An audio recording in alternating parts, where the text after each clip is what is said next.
মেঘ ভেঙে পড়েছে পৃথিবীতে। দর্শক, আজকে আপনাদেরকে একটি অবাক করা তথ্য দেব। হ্যাঁ, এটা সত্যি অবাক করা তথ্য, যে আপনারা শুনলে একটু প্রাথমিক অবাক হয়ে যাবেন যে আকাশের যে মেঘ, সেটা কি আসলে পৃথিবীতে ভেঙে পড়া সম্ভব? হ্যাঁ, এরকমই একটা বিষয় কিন্তু সম্ভব হয়েছে। তবে এর স্থানকাল পাত্র সম্বন্ধে সঠিক কোনো তথ্য কিন্তু কেউ দিতে পারেনি। তবে যে ভিডিওটি আপনাদেরকে আমি স্ক্রিনে শেয়ার করতেছি, এই ভিডিওটা দেখলে আপনারা বুঝতে পারবেন। এবং এটা বাস্তবিক একটা মেঘ ভেঙে পড়েছে এবং সেখানে গ্রামের অসংখ্য মানুষ সেই মেঘটাকে ধরছে এবং ছোঁয়াছুঁয়ি করতেছে।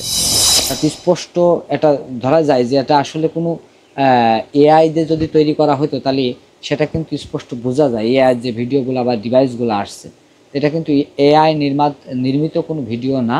সেক্ষেত্রে এই ভিডিওটার উপরে যথার্থ বাস্তবতার ছাপ রয়ে গেছে। এবং এ সম্বন্ধে নানা বিশেষজ্ঞরা কী বলছে? বিশেষজ্ঞরা বলছে যে না, এটা কখনো সম্ভব না। কারণ মেঘটা যদি আকাশ থেকে নিচেই ভেঙে পড়ে, তাহলে সেক্ষেত্রে জলীয় বাষ্পর মাধ্যমে কমতে কমতে বৃষ্টিতে রূপান্তরিত হয়, আর নথবা শিলাবৃষ্টি রূপে পৃথিবীতে আসে। তবে এর উপরে আজ থেকে 2-3 বছর আগেও বিশেষ একটা ভিডিও সারা পৃথিবীতে ছড়িয়ে পড়ে, যেটা ইন্দোনেশিয়ায় ছিল, যে মেঘ ভেঙে পড়েছে পৃথিবীতে।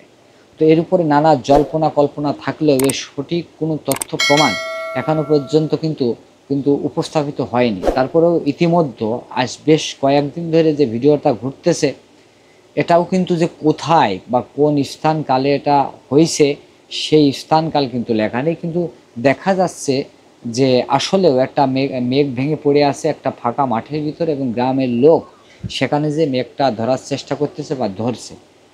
তো এ সম্বন্ধে আপনাদের বাস্তবতা বা বাস্তব অভিজ্ঞতার জায়গা থেকে আপনারা বলতে পারেন যে আসলে এটা মেঘ কি অন্য কিছু।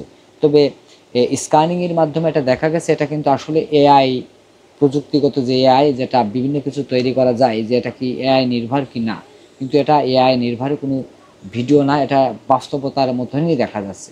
তবে যদি তাই হয়, তবে পৃথিবী আসলে কোন দিকে যাচ্ছে, বা জলীয় বাষ্প কী রূপে আমাদের পৃথিবীতে আঘাত আনতে পারে।